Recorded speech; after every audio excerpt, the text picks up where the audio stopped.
12월 1일 월요일. 성실히 만든 길. 엔비디아의 창업자 젠슨 황은 대만 타이난에서 태어나 미국으로 이민을 왔습니다. 영어가 서툴렀던 그는 학교에서 자주 놀림을 받았고 한 기숙학교에서는 화장실 청소와 식당 일을 맡으며 생활했습니다. 그는 나는 화장실을 닦던 학생이었고 지금은 회사를 이끄는 CEO가 되었다. 인생에서 배울 수 있는 게 참 많다고 회상합니다. 그는 대학에서 전기공학을 전공하고 반도체 회사에서 일하다가 1993년 작은 사무실에서 2명의 동료와 함께 엔비디아를 세웠습니다. 당시만 해도 그래픽 칩은 게임용 부품 정도로 여겨졌지만 이후 엔비디아는 인공지능 칩을 개발하며 세계 기술 산업의 중심에 섰습니다. 젠슨 황은 한 인터뷰에서 이렇게 말했습니다. 나는 사람들을 쉽게 포기하지 않는다. 그들이 더 나아질 수 있다고 믿기 때문이다. 작은 일에도 정직하고 사람의 가능성을 믿으며 오랫동안 같은 자리를 지켜온 그의 모습은 포기하지 않는 성실함이 얼마나 큰 힘이 되는지를 보여줍니다. 우리도 하나님께서 주신 장점이 있습니다. 그것이 기술이든 섬김이든 혹은 묵묵한 성실함이든 그 장점을 포기하지 않고 끝까지 살릴 때 하나님께서 놀라운 일을 이루십니다. 오늘의 말씀. 그런즉 너희는 먼저 그의 나라와 그의 의를 구하라. 그리하면 이 모든 것을 너희에게 더하시리라. 오늘의 만나. 하나님께서 각자에게 주신 재능은 크기가 아니라 충성도로 빛납니다. 작은 일에 성실한 사람이 큰 일에도 신실할 수 있습니다.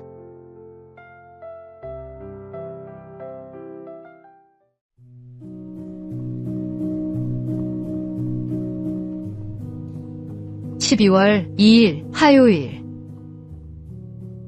창조세계의 미소. 어느 봄날 한 사진가가 연못가에서 특별한 순간을 포착했습니다. 청둥오리가 울타리에 앉아 숨을 내쉬는 모습이었는데 햇살 아래 피어오르는 입김이 마치 담배 연기처럼 보였습니다. 사진의 제목은 야외 흡연 구역이었습니다. 빗물을 털며 서로 장난치는 두 사자, 큰 귀로 눈을 가린 코끼리의 숨바꼭질 같은 모습 등 야생동물의 익살스러운 순간들이 담긴 사진들입니다. 이 사진들은 2015년부터 시작된 코미디 야생동물 사진전의 작품들입니다. 이 사진전은 단순히 웃음을 주는 것을 넘어 소중한 의미가 있습니다. 야생동물의 모습이 우리와 얼마나 닮았는지 보여주면서도 멸종위기에 처한 생명들에 대한 관심을 높이는 것이 목표입니다. 수익금의 일부는 야생동물 보호재단에 기부되어 실제로 생명을 지키는 일에 쓰입니다. 동물들의 모습을 바라보면 우리와 다르지 않은 숨결이 느껴집니다. 그들도 하나님께서 돌보시는 피조물이며 우리가 함께 지켜야 할 이웃입니다. 하나님의 창조 세계를 돌보는 일은 곧 창조주 하나님을 사랑하는 또 하나의 방법입니다. 오늘의 말씀. 하나님이 지으신 그 모든 것을 보시니 보시기에 심히 좋았더라. 오늘의 만나. 하나님이 지으신 모든 생명에는 존재의 이유가 있습니다. 작은 피조물 하나에도 그분의 사랑이 담겨 있음을 기억하십시오.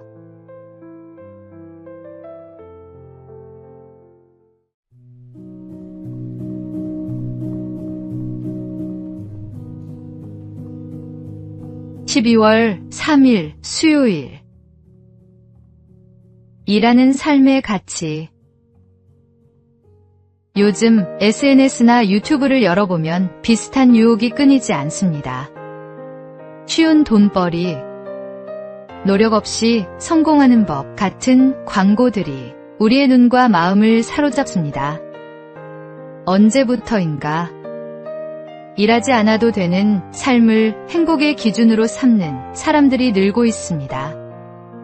하지만 진짜 행복은 그런 식으로 얻어지지 않습니다. 건강한 몸과 성실한 마음으로 자신의 능력을 다해 일하며 그 일을 통해 기쁨과 의미를 발견할 때 우리는 비로소 살아있음을 느낍니다.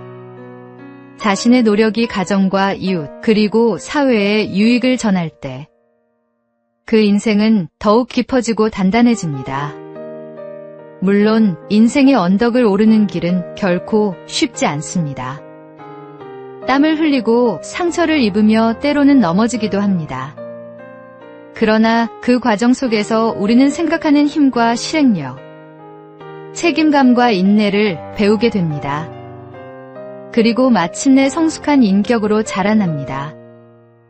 아무리 많은 돈을 쌓아도 인간미를 잃는다면 그 인생은 결국 차가운 금고 앞을 지키는 일과 다르지 않습니다. 계산보다 열정을, 편안함보다 의미를 선택하며 자신의 일을 통해 세상을 따뜻하게 바꾸는 사람들의 등장과 회복을 오늘도 기대하며 기도합니다. 오늘의 말씀. 게으른 자여 개미에게 가서 그가 하는 것을 보고 지혜를 얻으라.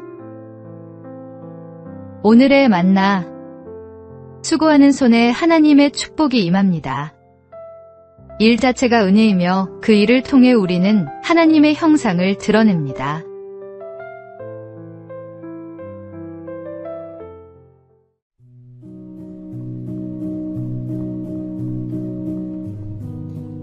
(12월 4일) 목요일. 마음을 여는 대화의 원칙. 사람과의 관계는 말 한마디에서 시작되고 그 말로 무너질 때도 있습니다. 그래서 말을 할 때는 원칙이 필요합니다. 먼저, 솔직함의 용기를 가지십시오. 진심은 언제나 통합니다. 표정과 목소리는 말보다 더 많은 것을 전합니다. 일치되지 않으면 상대는 혼란스러워집니다. 불만이 있어도 감정을 절제하십시오. 흥분된 언어는 관계를 망가뜨립니다. 사실만이 아닌 마음도 표현하십시오. 감정이 담긴 대화는 사람을 가깝게 만듭니다. 너는 이래보다는 너는 그렇게 하더라라고 말하십시오. 존재를 단정하기보다 행동을 이야기하는 것이 좋습니다.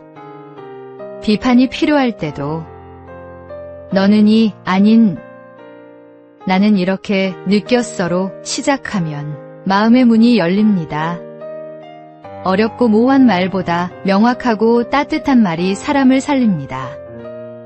마지막으로 내 말을 줄이고 상대의 이야기를 들어주는 귀를 가지십시오. 그것이 존중의 시작입니다. 이 원칙을 마음에 새기면 관계는 훨씬 단단해집니다. 오늘 하루 당신의 말이 누군가의 마음을 위로하고 세워주는 씨앗이 되길 바랍니다. 오늘의 말씀. 유순한 대답은 분노를 쉬게 하여도 과격한 말은 노를 격동하느니라. 오늘의 만나. 말은 칼보다 날카롭고 약보다 따뜻할 수 있습니다. 오늘 당신의 입술에서 나오는 말이 생명의 말씀이 되기를 소망합니다.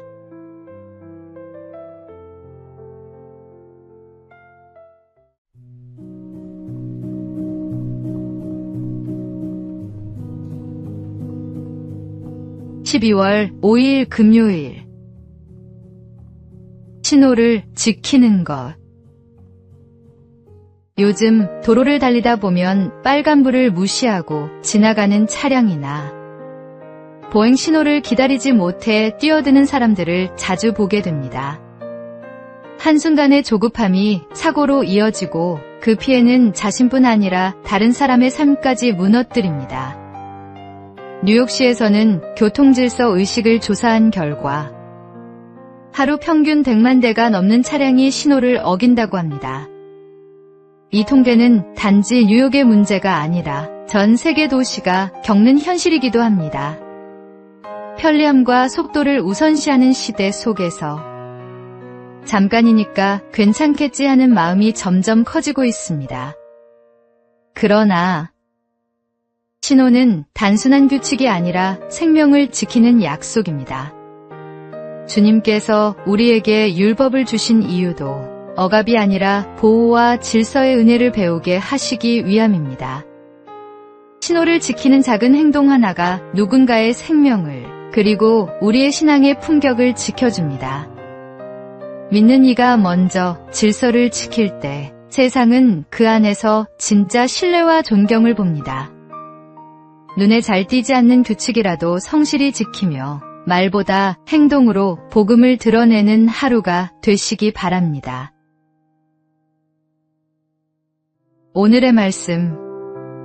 너는 그들로 하여금 통치자들과 권세 잡은 자들에게 복종하며 순종하며 모든 선한 일 행하기를 준비하게 하며. 오늘의 만나. 작은 규칙 하나를 지키는 성실함이 당신의 신앙을 증명합니다. 하나님은 작은 순종 속에서도 큰 신실함을 보십니다.